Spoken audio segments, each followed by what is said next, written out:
Maya's hands trembled as she held her bouquet of white roses and lavender, her father's favorite flowers. She stood at the altar in a dress that had taken her 8 months to pay off, staring at Marcus, the man she'd loved for 3 years, the man her father had died saving, the man who was supposed to love her back. Instead, Marcus cleared his throat and said the words that would shatter her world into 1,000 irreparable pieces. "I can't do this. I'm in love with someone else." The church went silent. 240 guests sat frozen in the pews of St. Catherine's Chapel, a beautiful old stone building where Maya's parents had married 32 years ago. The same church where they'd held her father's funeral 5 years earlier. Sunlight streamed through stained glass windows, casting colored shadows across marble floors that suddenly felt like they were tilting beneath Maya's feet. "What?" Maya's voice came out as barely a whisper. She heard it echo back to her, small and broken in the cavernous space. Marcus shifted his weight, his jaw tight. He wasn't looking at her. His eyes were fixed somewhere over her left shoulder, and Maya felt ice water flood her veins because she suddenly knew exactly where he was looking. "I'm in love with Bethany." Maya spun around. In the front row, her 23-year-old sister sat in a lavender bridesmaid dress, her face pale but her eyes defiant, not surprised, not shocked, just defiant. Next to Bethany, their mother Rose clutched the pew, her knuckles white. "No," the word fell from Maya's lips. "No, you're not. Marcus, this is wedding day nerves. We can—" It's been 8 months. 8 months. The number hit Maya like a physical blow. 8 months ago was Christmas, the family dinner where Marcus had been so attentive to Bethany, but Maya had thought he was just being kind to her shy little sister. 8 months ago was when Bethany had suddenly started going to the gym where Marcus worked as a personal trainer. 8 months ago was when everything Maya thought was real had actually been a lie. "Maya, I'm sorry." Marcus finally looked at her and she saw something in his eyes that made her stomach turn. Pity. He pitied her. "I tried to fight it, but Beth and I, we have a connection. It's real. You're supposed to marry me." Maya's voice cracked, rising to a shout that bounced off the vaulted ceiling. "You promised my father." The congregation erupted. Gasps, shocked whispers, someone sobbing. Marcus's mother stood up in the second row, her hand over her mouth.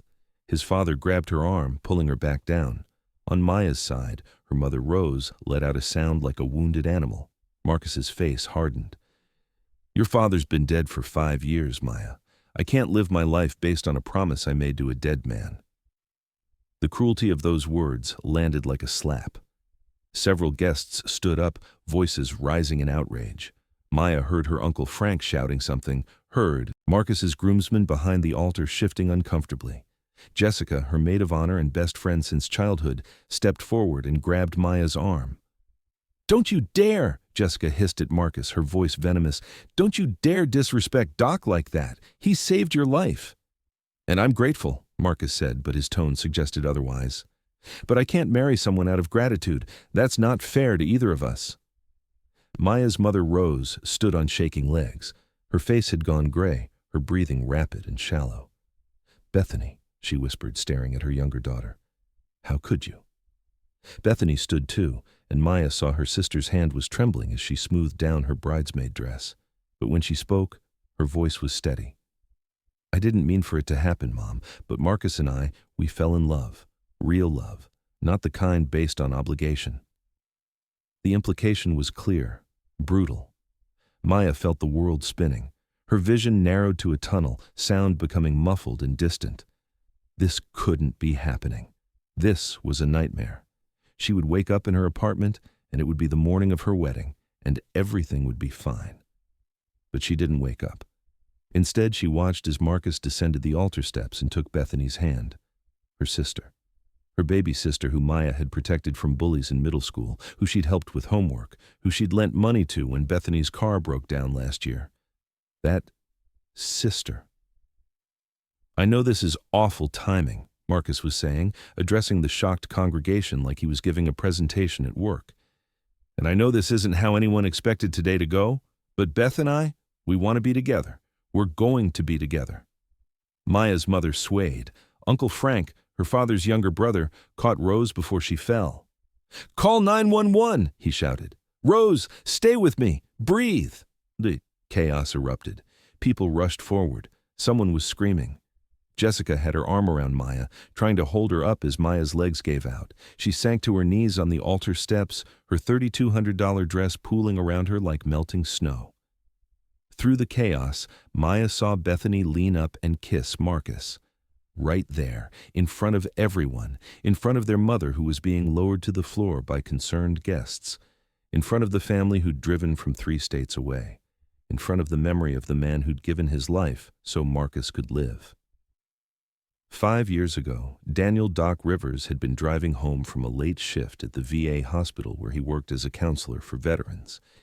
He'd been a combat medic in the Army for 20 years before retiring, and he'd dedicated his civilian life to helping other vets adjust to life back home.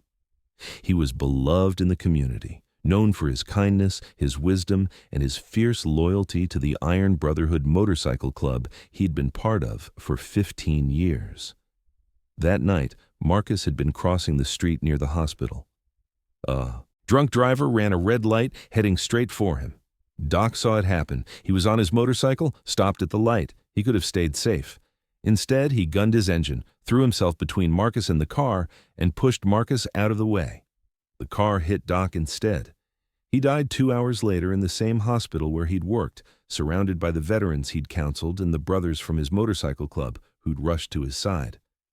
Maya had been 23 years old. Bethany had been 18. Their mother had been destroyed. The funeral had drawn over 500 people, bikers from 7 states coming to honor one of their own. Marcus had been there, sobbing, broken with guilt.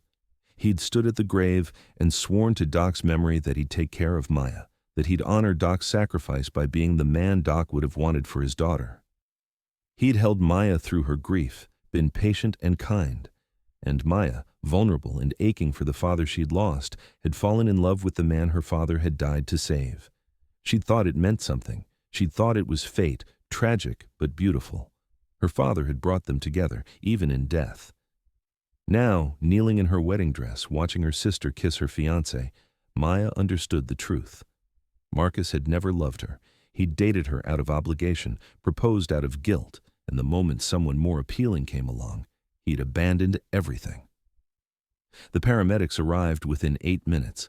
They loaded Rose onto a stretcher, her blood pressure dangerously high, her breathing erratic.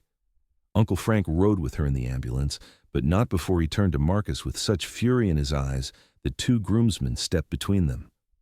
"You're dead to this family," Frank said quietly. "You understand me, boy? Dead." Half the congregation had already left, filing out in disgusted silence or angry groups. Maya could hear them in the parking lot, voices raised, car doors slamming. But the other half stayed, and Maya realized with sick horror that they were staying for the spectacle. They wanted to see what would happen next. Jessica pulled Maya to her feet. "Come on, honey, let's get you out of here." But before they could move, Marcus's voice rang out again. "The reception is still happening." Every head turned. Marcus stood with Bethany, his arm around her waist. "We paid for it, the venue, the food, the band, everything. It seems wasteful to cancel. So we're going to go ahead with it. Call it an engagement party instead." The silence that followed was deafening. Then, someone in the back, one of Marcus's cousins, started laughing, nervous, disbelieving laughter that broke whatever remained of the congregation's composure. "You can't be serious," Jessica said, her voice shaking with rage. "Why not?" Bethany spoke up, her chin raised. "Maya's not going to use it, and Marcus is right, everything's paid for. The band, the catering, the open bar. Why should it all go to waste?" Maya stared at her sister. She was looking for some sign of remorse, some flicker of guilt or shame. But Bethany looked almost triumphant, like she'd won some competition Maya hadn't known they were having. "Besides," Marcus added, and Maya heard the edge in his voice now, the defensiveness.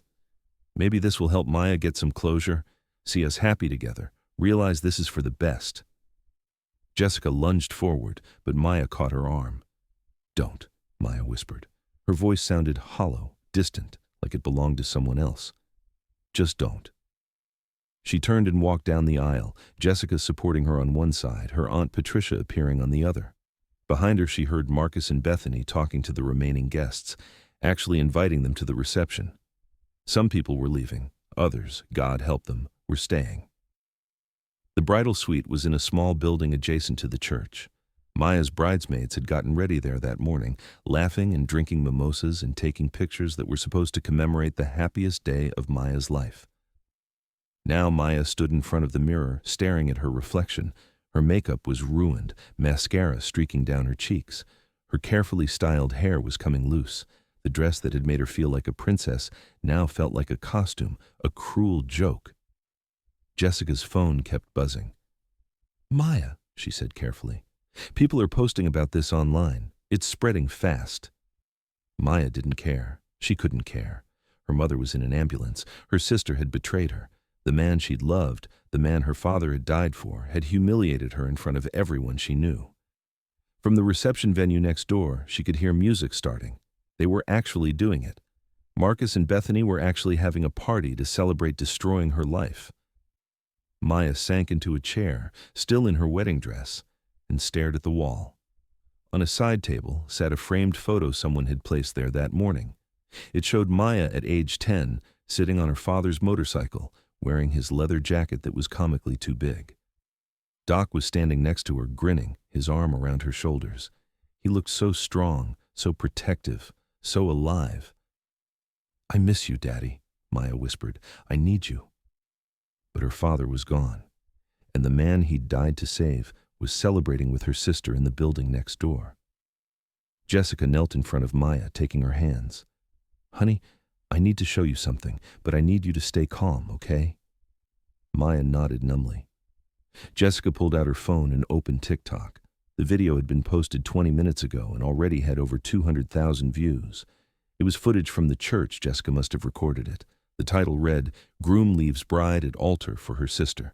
The bride's father died saving the groom's life. Watch until the end." The comments were exploding, thousands of them pouring in every second. People were outraged, calling Marcus and Bethany every name imaginable. But what caught Maya's attention was one comment in particular, posted from an account called Iron Brotherhood MC Official. "What church? What city? Where is Doc's daughter? We're coming." The comment had been posted 8 minutes ago. It had over 50,000 likes and hundreds of replies, with people providing the location, the venue name, everything. Jessica looked at Maya, and for the first time since the altar, Maya saw something other than devastation in her own reflection in Jessica's eyes. She saw hope. The video had been live for 43 minutes, and Jessica's phone wouldn't stop vibrating. The notifications came so fast, they created a continuous hum, like an angry wasp trapped in her palm. She sat on the floor of the bridal suite next to Maya's chair, scrolling through the comments with wide eyes. 500,000 views, Jessica whispered. "Maya, it's at 500,000 views." Maya didn't respond. She sat motionless in her wedding dress, staring at the photograph of her father. Outside, bass-heavy music thumped from the reception venue. Laughter carried through the windows. Marcus and Bethany's laughter, probably. Their guests' laughter. People actually celebrating this nightmare. Jessica's thumb kept scrolling. The comments section had become a wildfire of rage. "This is the most disgusting thing I've ever seen. Someone find out where this is. We need to do something. That man is a coward and a disgrace. Doc died for that? The sister too? The sister? What kind of family does that?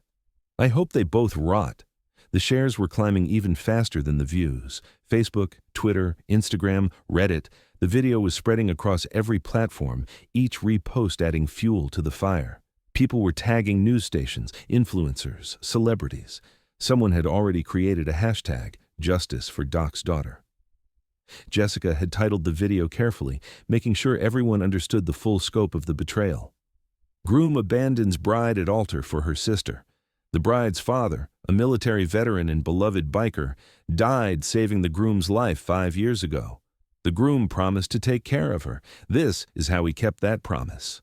She'd included photos too. Doc in his military uniform, Doc with his motorcycle club brothers, Doc's funeral with hundreds of bikers standing at attention, and then a photo from earlier that morning, Maya in her wedding dress, glowing with happiness, completely unaware of what was coming.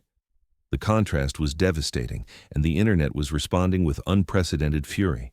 At 1 million views, news outlets started reaching out, local stations, then regional, then national. Jessica's direct messages were flooded with reporters asking for interviews, for more information, for any statement from Maya. At 2 million views, people started posting Marcus and Bethany's full names, their social media accounts, their places of employment. Marcus's gym was being bombarded with one-star reviews. Bethany's Instagram was being flooded with comments so vicious that Jessica almost felt sorry for her. Almost. But it was the comments from the motorcycle community that made Jessica's heart race. I rode with Doc back in 2012. Where is this happening? Iron Brotherhood, are you seeing this? Doc's daughter needs you. Someone get this to Reaper, now. If I wasn't in Alaska, I'd already be on my bike. Someone get to this girl. Jessica had been trying to remember the name of Doc's club president for the past 20 minutes. She'd met him at the funeral, a tall man with silver hair and eyes that looked like they'd seen too much. He'd spoken at the service, his voice rough with emotion, as he talked about Doc's loyalty, his courage, his dedication to his brothers. Oh, what was his name? Gabriel something. They called him Reaper. Jessica opened Facebook and searched Gabriel Reaper Iron Brotherhood MC. Nothing. She tried Iron Brotherhood Motorcycle Club President. Still nothing useful. Then she went back to the TikTok comments and found the official club account that had commented earlier. She sent them a direct message. My name is Jessica Park. I'm Doc Rivers' daughter's best friend. She needs help. Is there any way to reach your president? Doc would have wanted him to know. The response came in less than 30 seconds.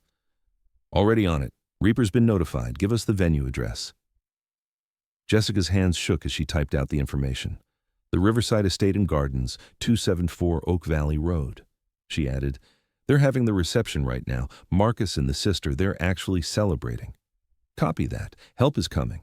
Jessica looked at Maya, who still hadn't moved. Honey, I think something good is about to happen.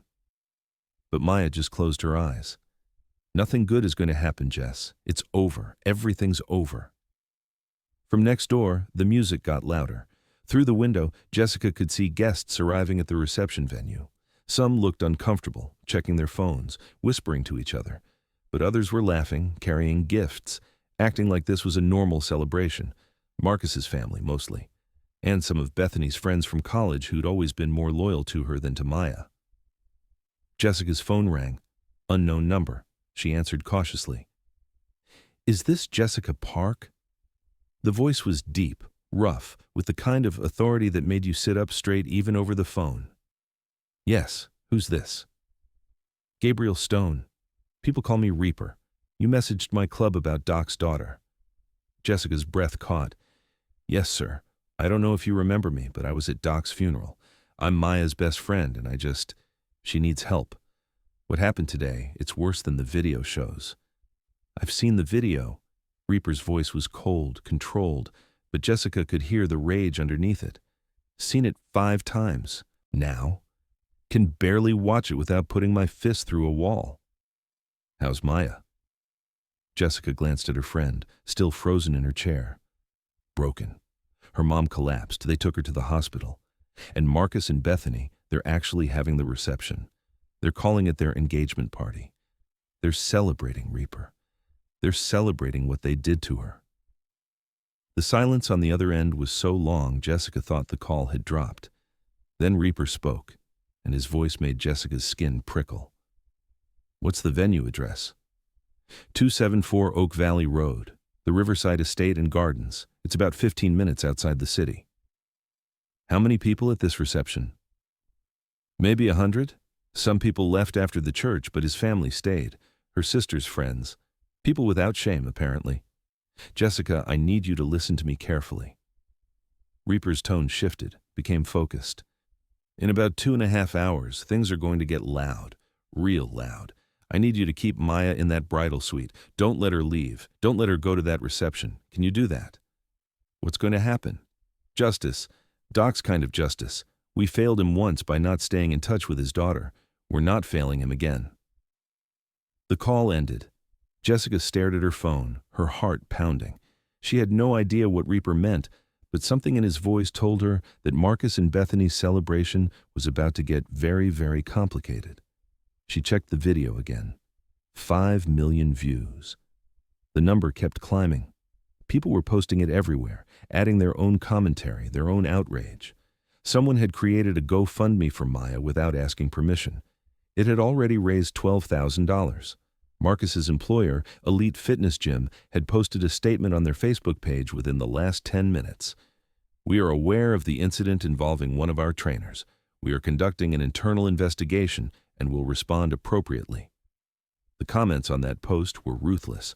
"Fire him immediately or we'll make sure nobody ever goes to your gym again." Investigation? What's there to investigate? We all saw the video. If he's working tomorrow, I'm canceling my membership and telling everyone I know. Bethany's employer, a boutique marketing firm, had turned off comments on all their social media accounts, but people were leaving reviews on Google, Yelp, everywhere they could. The court of public opinion had reached its verdict, and it was unanimous. Jessica heard footsteps outside and tensed, but it was just Maya's Aunt Patricia returning from the hospital. "How's Mom?" Maya asked, her first words in nearly an hour. "Stable. They're keeping her overnight for observation. Her blood pressure was dangerously high, but it's coming down now. Frank's staying with her." Patricia looked at Maya with such sadness it made Jessica's chest ache. "She keeps asking for you, honey, but I told her you needed time." Maya nodded numbly. "Did she ask about Bethany?" Patricia's expression hardened. "She did. I told her Bethany made her choice and she'll have to live with it. Your mother's heart is broken, Maya, not just for you, but for what Bethany's become." From the reception venue, a burst of applause erupted. Someone was giving a toast. Jessica moved to the window and saw through the open patio doors into the reception space. Marcus stood at the head table, microphone in hand, his arm around Bethany. She was wearing a different dress now, a short white cocktail dress that made Jessica's blood boil. White. She had the audacity to wear white. Jessica grabbed her phone and zoomed in, recording.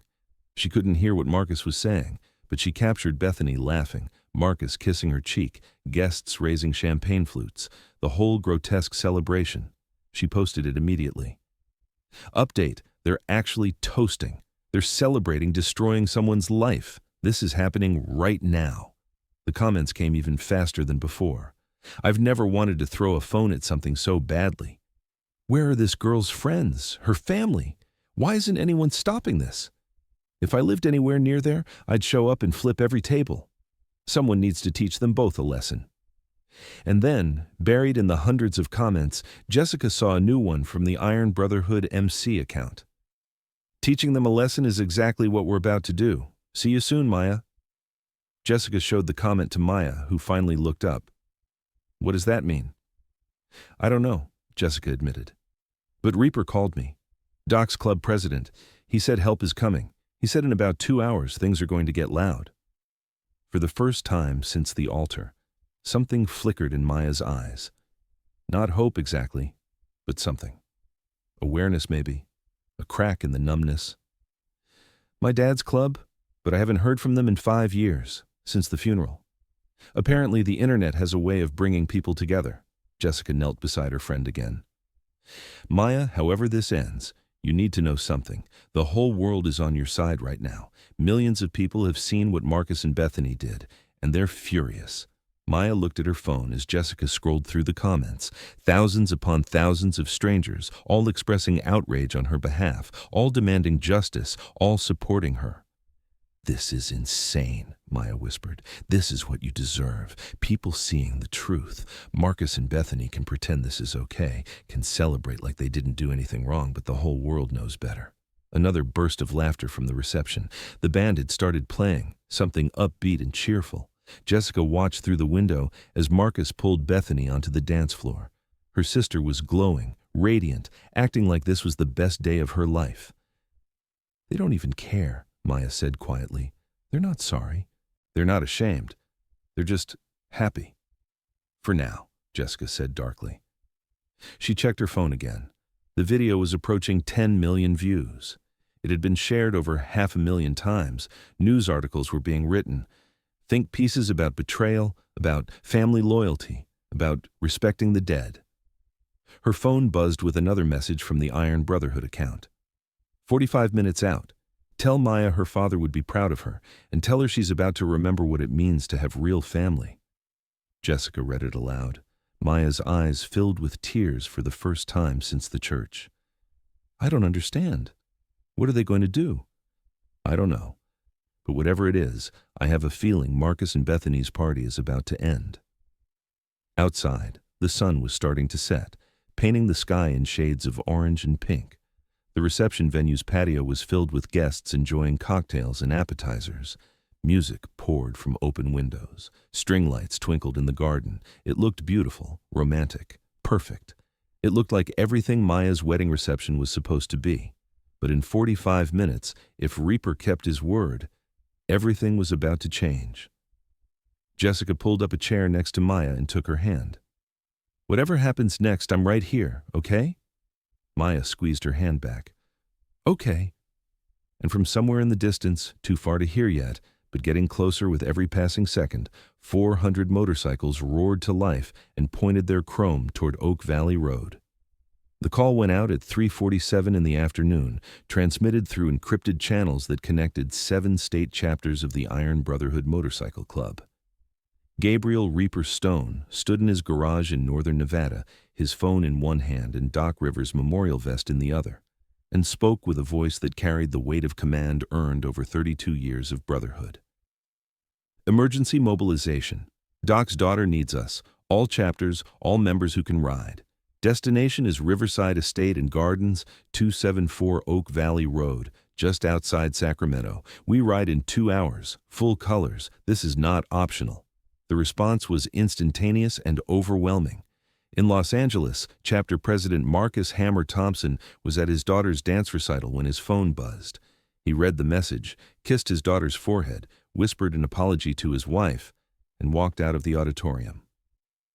Within 20 minutes, he'd rallied 43 members from the LA chapter. They canceled dinner plans, called in sick for evening shifts, postponed anniversaries. When the Iron Brotherhood called, especially when it involved Doc, you answered. In San Diego, Vice President Teresa Blade Moreno was celebrating her 50th birthday with family. She read Reaper's message, saw the attached video of Maya at the altar, and her cake sat forgotten as she made 15 phone calls.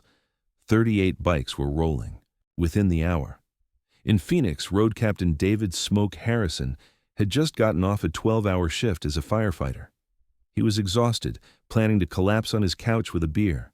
Instead, he watched the video 3 times, remembered Doc pulling him out of a burning building back in 2009, and sent out the call. 51 members responded. In Portland, in Denver, in Salt Lake City, in Reno, the same scene played out. Bikers dropping everything, firing up engines, pointing their machines toward California. Teachers and mechanics, nurses and contractors, veterans and business owners. Some were in their 20s, others in their 70s. But they all shared one thing: loyalty to the brotherhood and to the memory of a man who'd embodied everything the club stood for. Daniel Doc Rivers had been more than just a member of the Iron Brotherhood. He'd been its heart. Reaper remembered the first time he'd met Doc, back in 1994 at a veterans rally in Sacramento.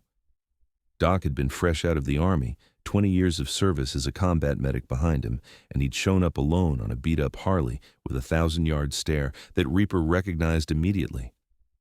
They'd talked for 6 hours that night, 2 men who'd seen too much trying to find their way back to a world that didn't understand.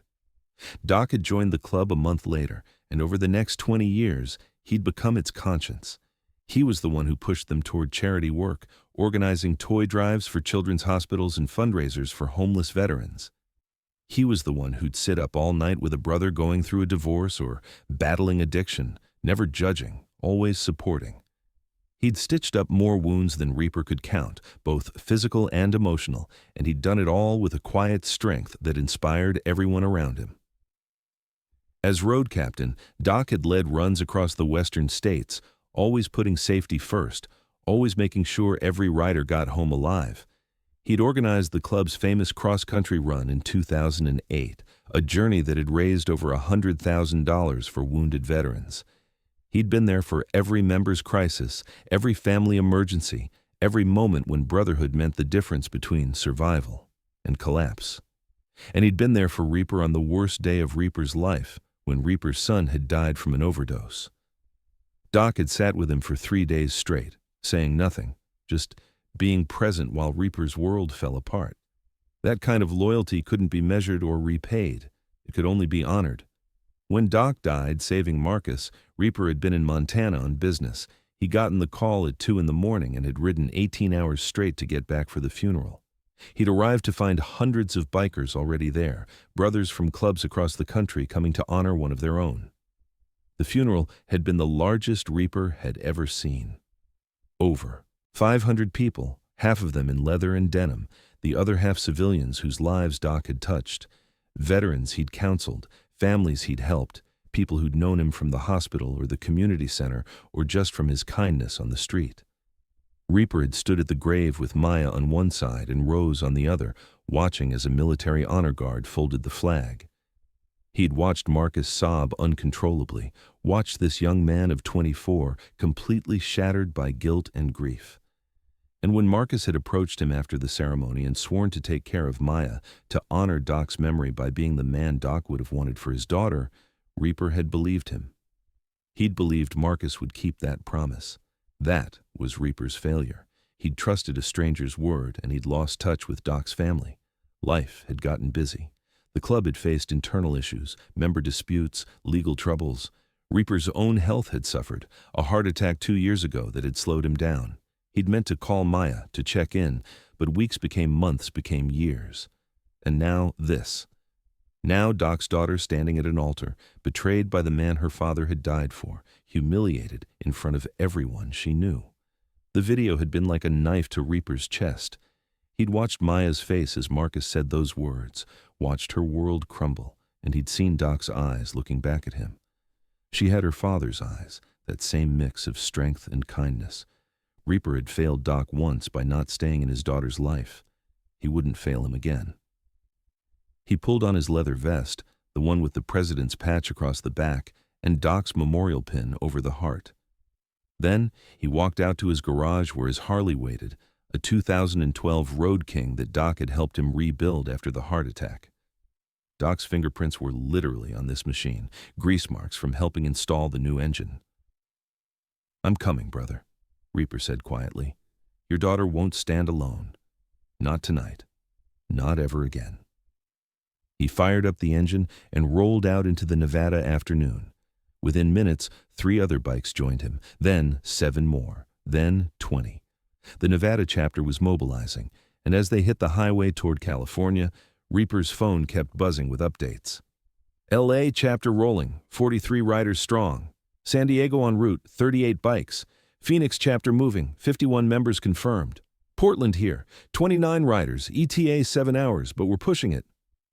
The numbers kept climbing. Reaper did the math in his head as he rode, his bike eating up miles of desert highway.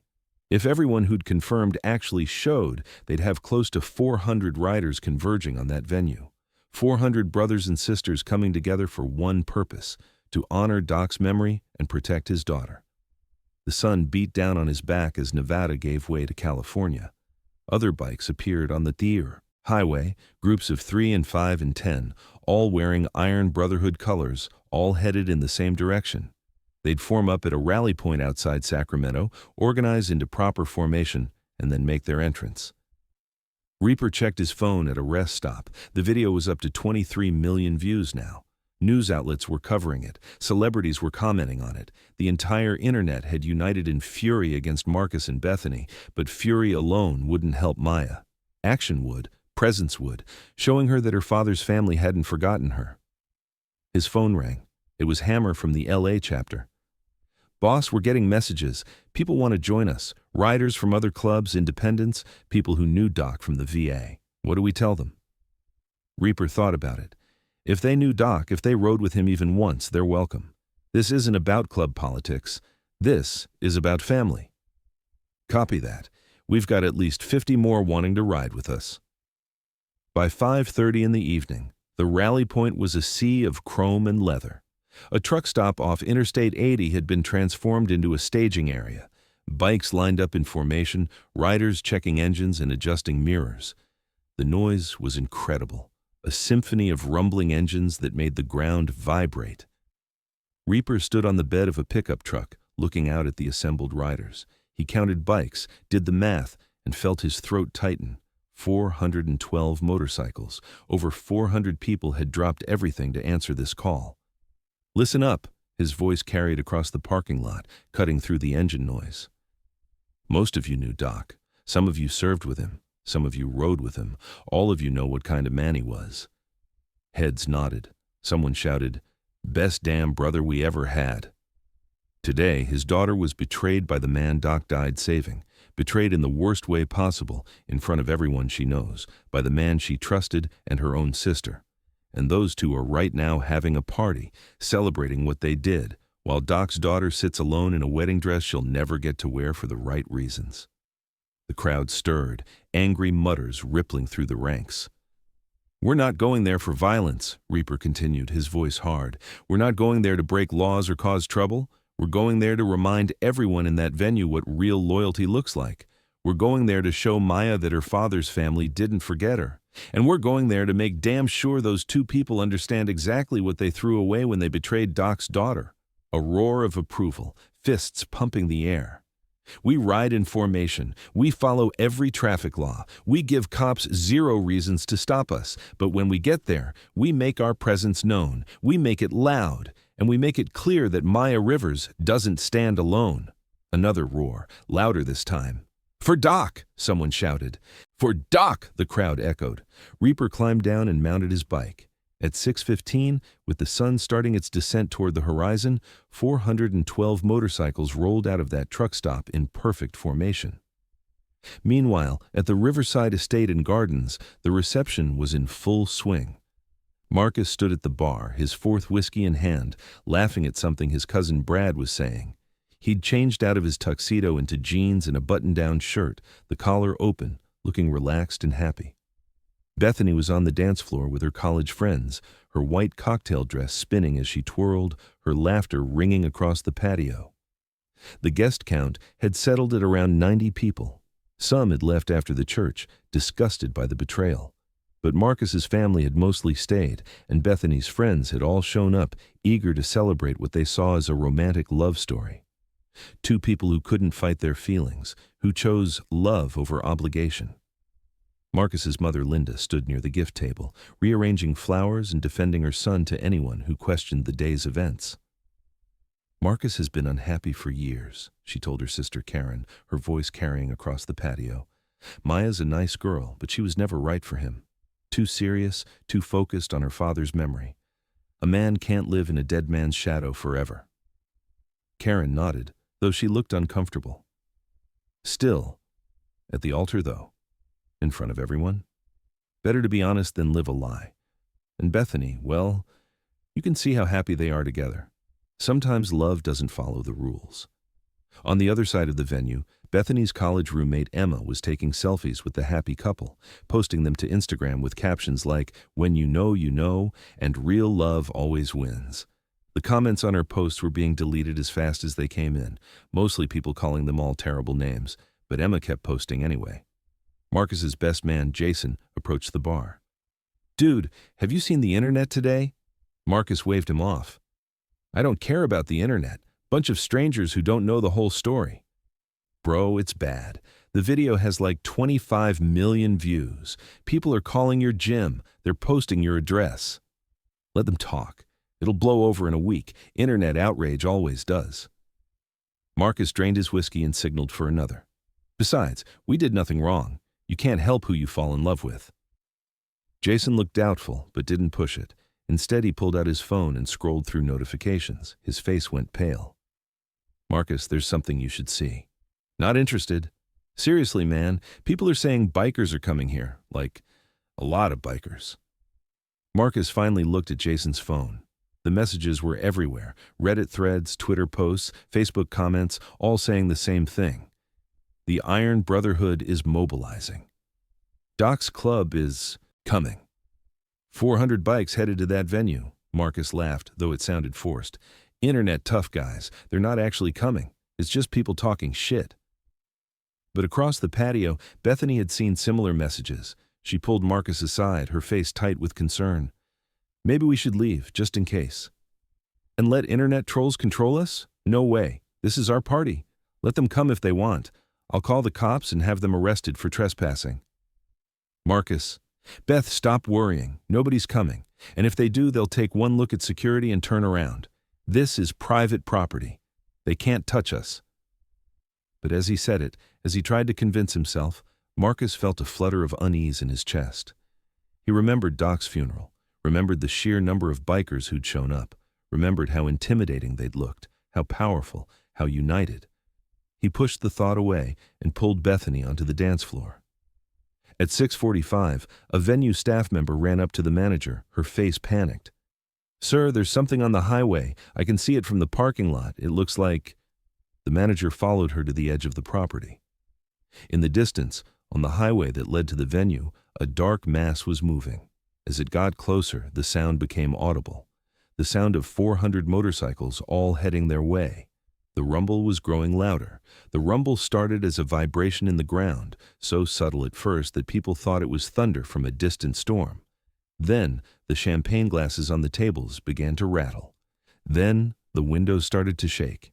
Then, the sound hit like a physical force, a deep bass roar that seemed to come from everywhere at once.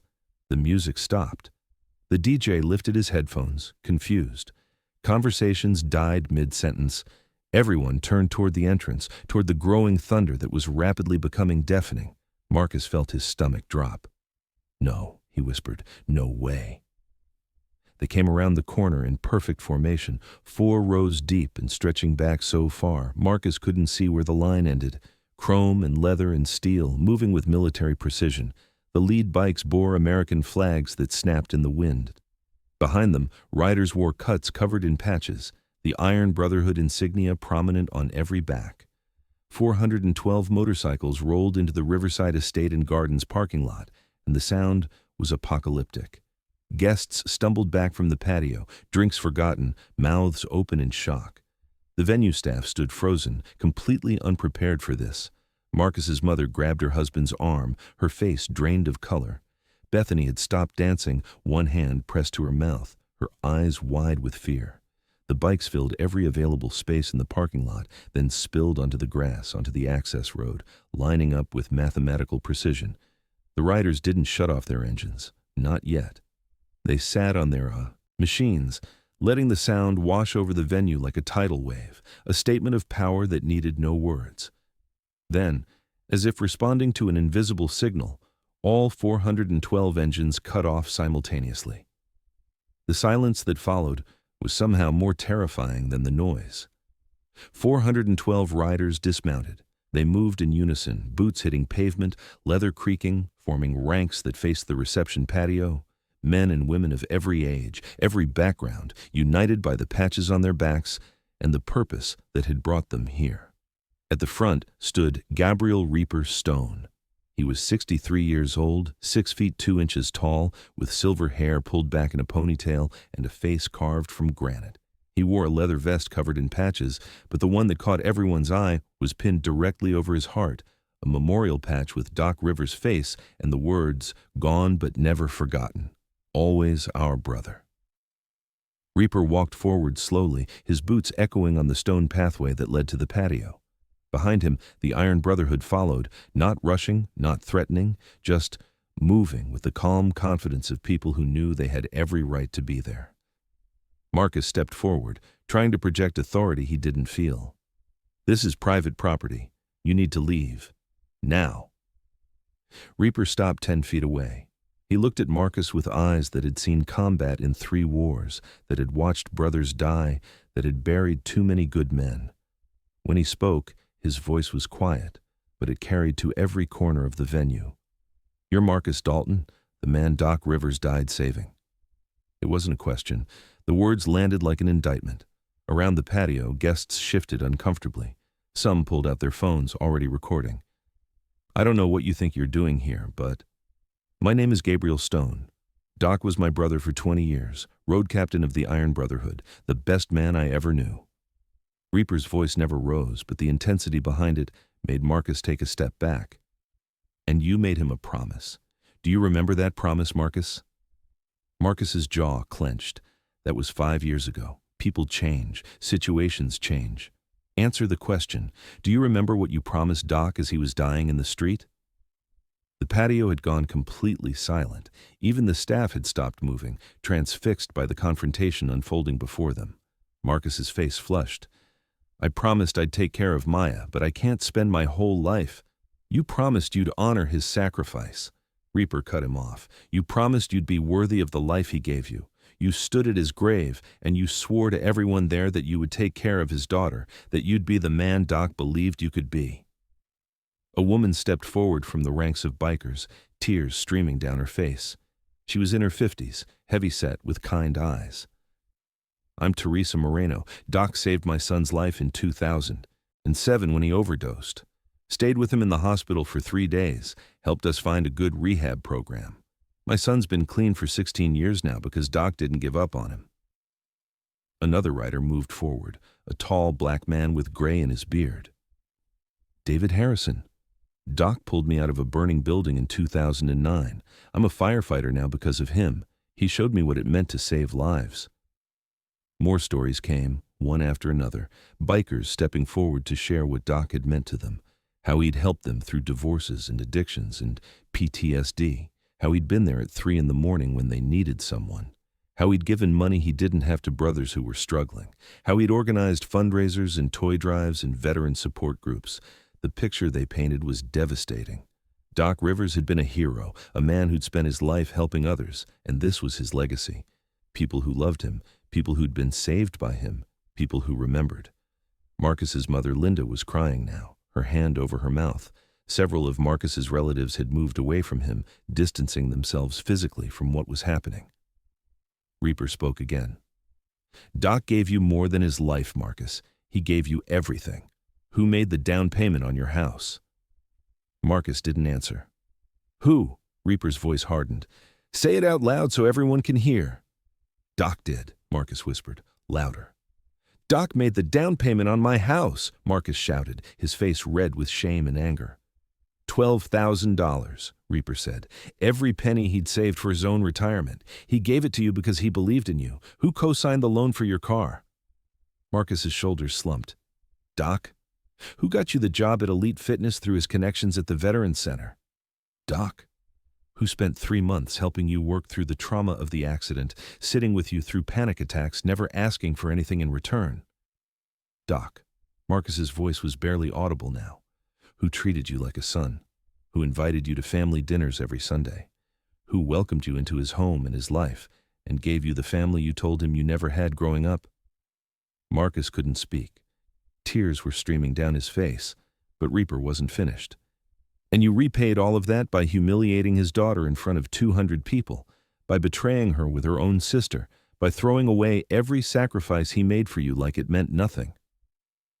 Reaper paused, letting the words sink in. Doc died believing you were worth saving. Was he right, Marcus? Was his life worth what you've become? The silence was absolute. Even the birds seemed to have stopped singing. Marcus stood there, broken, unable to meet anyone's eyes. Behind him, Bethany was sobbing, her white dress suddenly looking less like a celebration and more like a mockery. Get out, someone said. Marcus turned to see his father, Richard, standing with tears on his face. Dad! Get out of here, now. I'm ashamed to call you my son. Marcus's mother nodded, unable to speak. One by one, Marcus's family members turned their backs on him. Aunts and uncles, cousins and friends, people who'd come to celebrate his wedding, all of them rejecting what he'd done. Reaper turned to address the whole venue. The Iron Brotherhood is taking over this reception. We're going to give Maya Rivers the celebration she deserves. Not a wedding, but a reminder that her father's family hasn't forgotten her, that she doesn't stand alone. He gestured, and from the back of the formation, riders began unloading equipment. A DJ booth, speakers, coolers of food and drinks, decorations. They'd come prepared, ready to transform this mockery into something meaningful. Marcus Dalton, Bethany Rivers, you have 2 choices. Reaper's voice was calm, final. You can leave voluntarily. with whatever dignity you have left. Or we can stand here, all 400 of us, and watch you leave. Your choice." Marcus looked around desperately, searching for support, for someone to defend him. He found none. Even his groomsmen had backed away, their expressions ranging from disgust to pity. "This is insane," Marcus tried one last time. "You can't just take over. Watch us." Reaper didn't move, didn't threaten, just stood there with 400 bikers behind him. The message was clear. Bethany grabbed Marcus's arm. "Let's just go, please. Let's just go."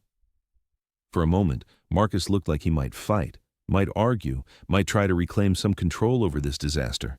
Then he looked at Reaper's face, at the memorial patch with Doc's photo, at the sea of leather and loyalty behind him, and something inside him finally broke.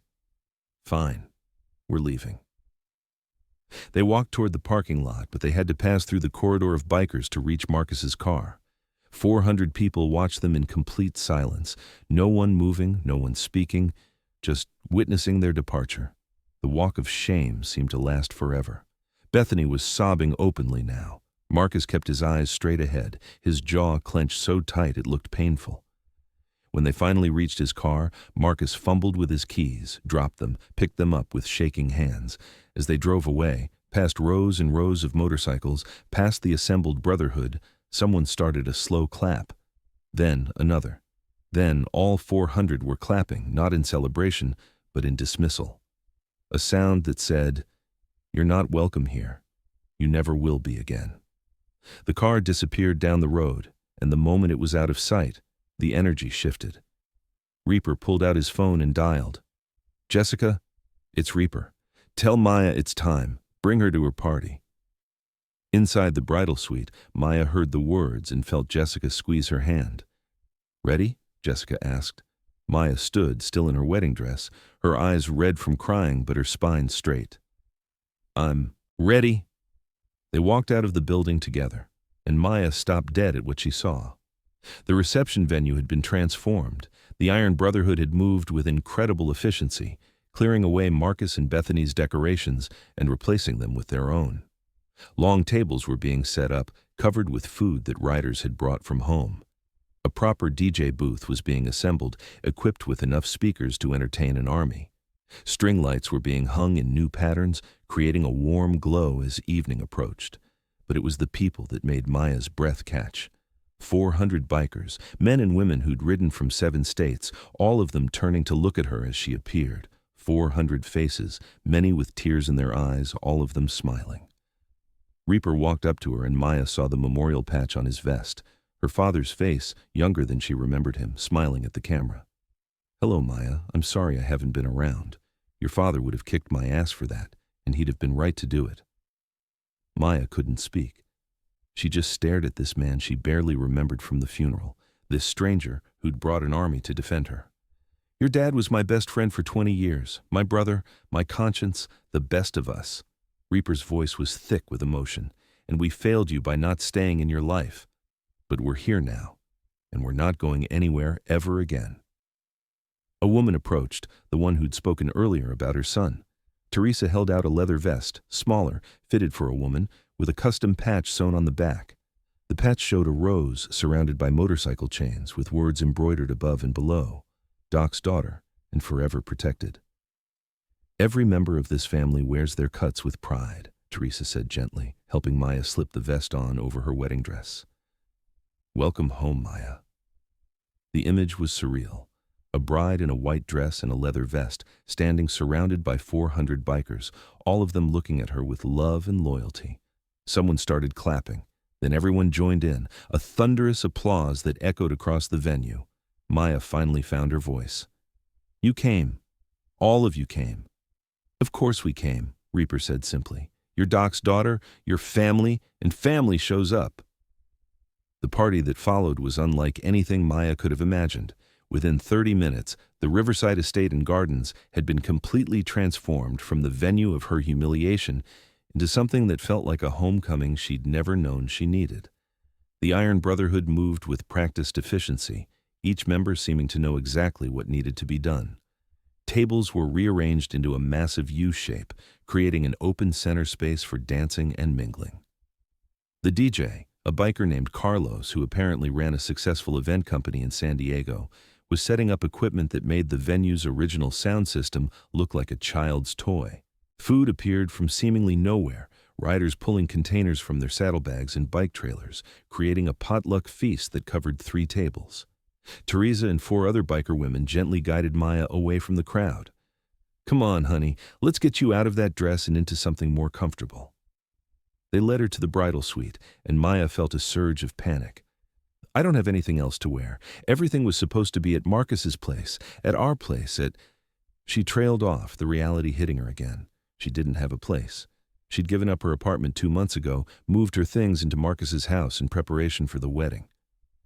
"We've got you covered," said a younger woman with purple-streaked hair and sleeve tattoos.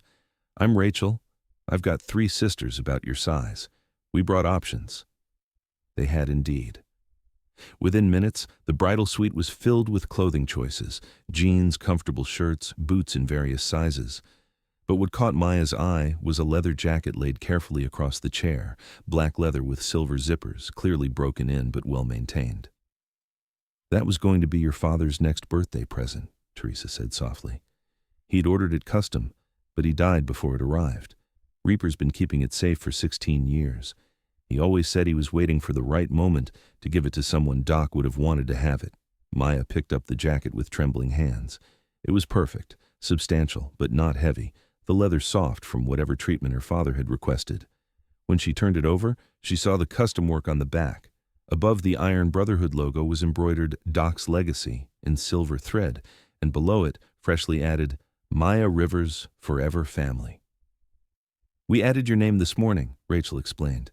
"After we saw the video, took 4 of us working non-stop, but we wanted it ready for tonight." Maya slipped off the wedding dress, letting it pool on the floor like shed skin. She pulled on comfortable jeans and a simple black shirt, then carefully put on the leather jacket. It fit perfectly, like it had been waiting for her all these years. When she looked in the mirror, she almost didn't recognize herself. Gone was the broken bride in the elaborate dress. In her place stood a woman who looked strong, protected, part of something bigger than herself. She looked like her father's daughter. Teresa's eyes filled with tears. "Doc would be so proud of you. You're standing here, after everything that happened today, and you're still standing. That's his strength in you."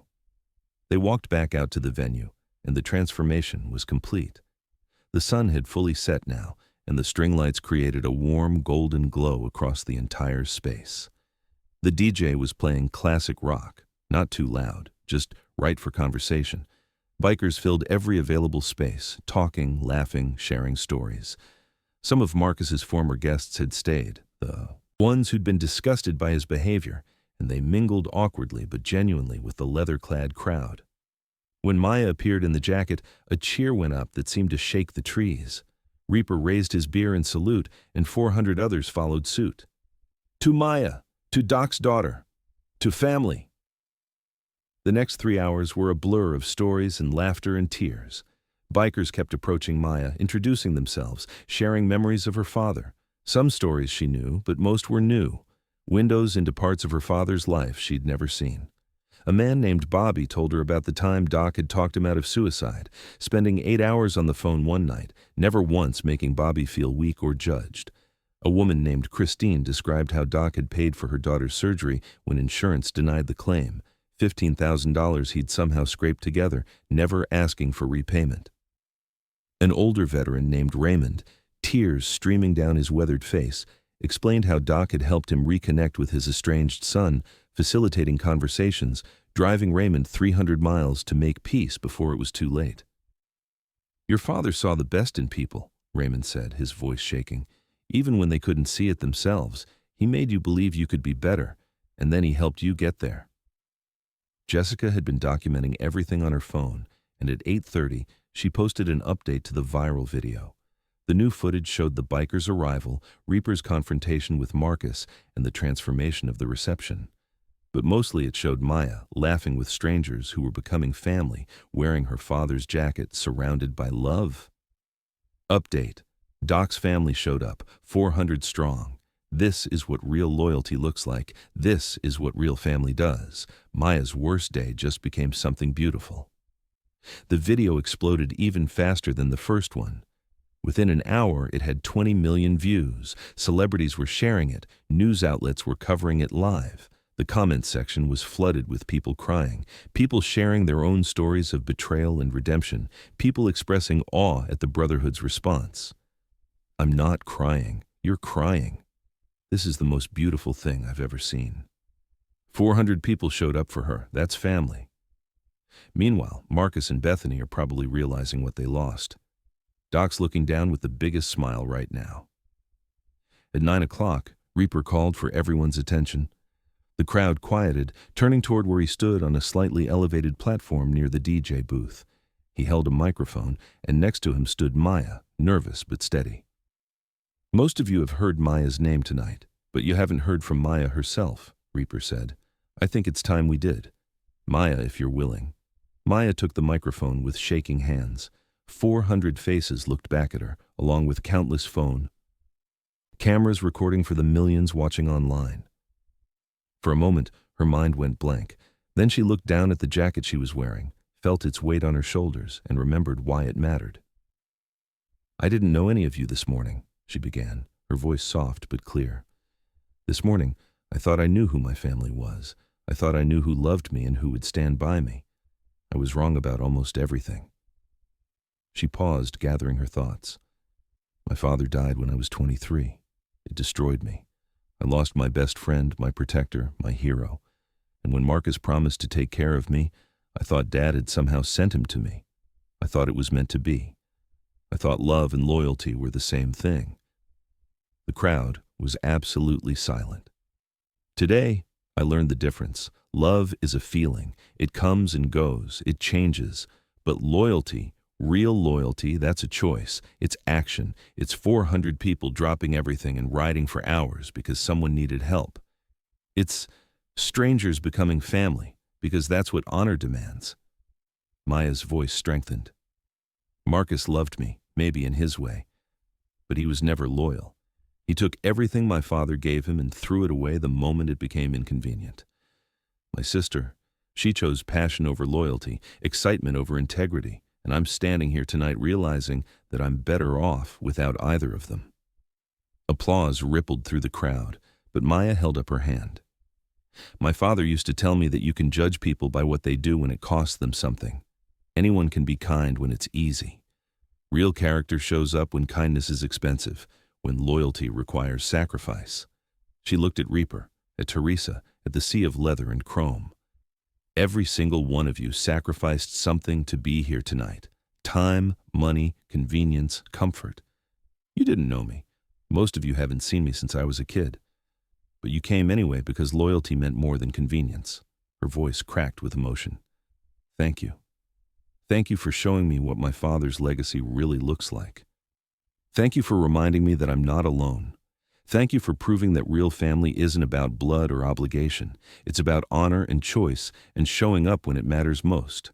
Maya raised her beer, the one Teresa had pressed into her hand earlier. "To my father, Daniel Doc Rivers, the best man I'll ever know, and to everyone here tonight who honored his memory by honoring me. I love you all, and I promise I'll make him proud." The roar that followed was deafening. 400 voices shouting approval, beer bottles raised, boots stomping. Someone started chanting, "Doc, Doc, Doc," and the whole venue picked it up, the name echoing into the night sky. The party continued until well past midnight. Maya danced with bikers young and old, listened to endless stories about her father, and felt something inside her that had broken at the altar slowly begin to heal. Not completely. The wound was too fresh, but enough to believe that healing was possible. Around 1 in the morning, as things were winding down, Maya's phone rang. It was her mother calling from the hospital. "Mom, are you okay?" "I'm fine, baby. They're releasing me in the morning." Rose's voice was tired but steady. "Your uncle showed me the videos, all of them.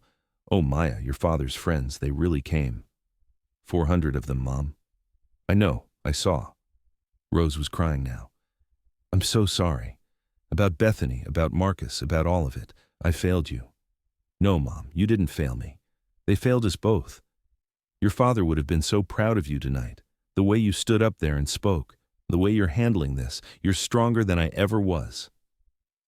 They talked for 20 more minutes, Rose sharing that she'd told Bethany not to contact her until she was ready to genuinely apologize, not just for the affair, but for the cruelty of how it was revealed. Maya told her mother about the jacket, about the stories, about the family she'd found. "Come stay with me when they release you," Maya said. "We'll figure things out together." "I'd like that, baby." The weeks that followed were hard but transformative. The internet's rage at Marcus and Bethany never really died down. Elite Fitness fired Marcus 3 days after the wedding, caving to the massive public pressure and the flood of membership cancellations. Bethany's marketing firm let her go as well, citing the negative attention affecting their clients. Their relationship, built on the excitement of forbidden love and secret meetings, couldn't survive the harsh light of public scrutiny and real-world consequences. Within 6 weeks, Bethany had moved back to her apartment, and Marcus was living with his parents, both of them pariahs in their social circles. Marcus tried to apologize, sending Maya a 7-page letter that Jessica intercepted and burned without showing her. "Nothing he says matters," Jessica had said firmly. Nothing he could say would change anything. Maya, meanwhile, found an apartment in a complex where 3 Iron Brotherhood members lived.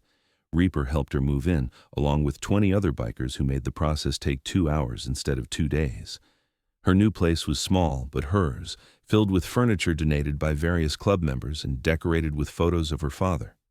She started attending the monthly club meetings, not as a member, but as family. She heard about their charity work, their community outreach, their support networks for struggling veterans, and she got involved, using her degree in social work to help organize a new initiative. 2 months after the wedding that wasn't, the Iron Brotherhood announced the establishment of the Doc Rivers Memorial Scholarship, a $50,000 annual fund for children of military veterans pursuing careers in healthcare or social services. Maya helped design the application process, and Reaper led the fundraising effort.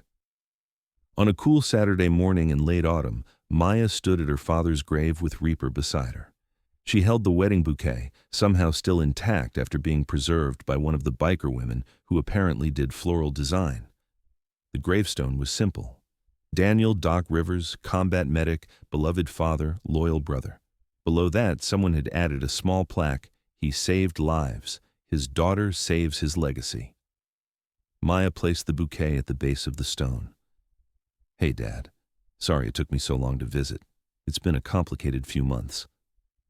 Reaper stood a respectful distance away, giving her space but staying close enough that she knew she wasn't alone. "Marcus and Bethany, they're done. I thought you'd want to know. I thought maybe you'd be angry at them or disappointed. But honestly, I think you'd just be sad. Sad that Marcus couldn't be the man you believed he could be. Sad that I had to learn the hard way about loyalty and love." A breeze rustled through the cemetery trees, carrying leaves across the grass. "But Dad, something incredible happened. Your family, your brothers, they found me. They showed up when I needed them most. They reminded me what your life stood for, what you believed in, and they're helping me build something good from the worst day of my life." Maya touched the gravestone, her fingers tracing her father's name. "I'm wearing your jacket. Did you know it was perfect? It fits like you measured me yourself. And I'm using everything you taught me about helping people, about service, about showing up. The scholarship program, it's going to help so many kids, Dad. Kids like the ones you counseled at the VA." She wiped tears from her face, but she was smiling. "I thought Marcus was your gift to me, the man you died saving. I thought that was the meaning in your sacrifice. But I was wrong. Your gift was showing me, through your life and your death, what real loyalty looks like, what real family means. And your brothers, they delivered that gift when I needed it most." Reaper approached, placing his hand on Maya's shoulder. "He's proud of you. Wherever he is, whatever comes next, he's proud of you." "I know," Maya said, and she did know, felt it in her bones, in the way the sun broke through the clouds at that exact moment, in the way peace settled over her like the leather jacket on her shoulders. They walked back to their motorcycles together. Maya had gotten her license the month before, and one of the club members had sold her a used Harley at cost. It wasn't fancy, but it was hers, and when she fired up the engine, she felt connected to her father in a way she hadn't since his death. As they rode away from the cemetery, Maya's phone buzzed with a message. It was from the scholarship committee. First applications are in. 23 candidates so far, all incredible. Doc would be amazed. Maya smiled beneath her helmet. She'd walked into a church that morning thinking she was becoming Marcus's wife. She'd walked out that night as Doc's daughter, wearing his jacket, surrounded by his family, carrying on his legacy. She'd thought that was the worst day of her life. Instead, it had become the day she finally understood what her father had been trying to teach her all along. Real family shows up, real loyalty costs something, and real love proves itself through action, not words. 400 bikers had proven that truth when she needed it most, and now Maya would spend the rest of her life proving it to others, just like her father had. The sun was setting as they rode back into the city, chrome gleaming, engines rumbling, a family of choice riding together toward whatever came next. Behind them, in the cemetery, white roses and lavender rested on a hero's grave, and somewhere in the universe, Doc Rivers smiled, knowing his daughter had finally found her way home.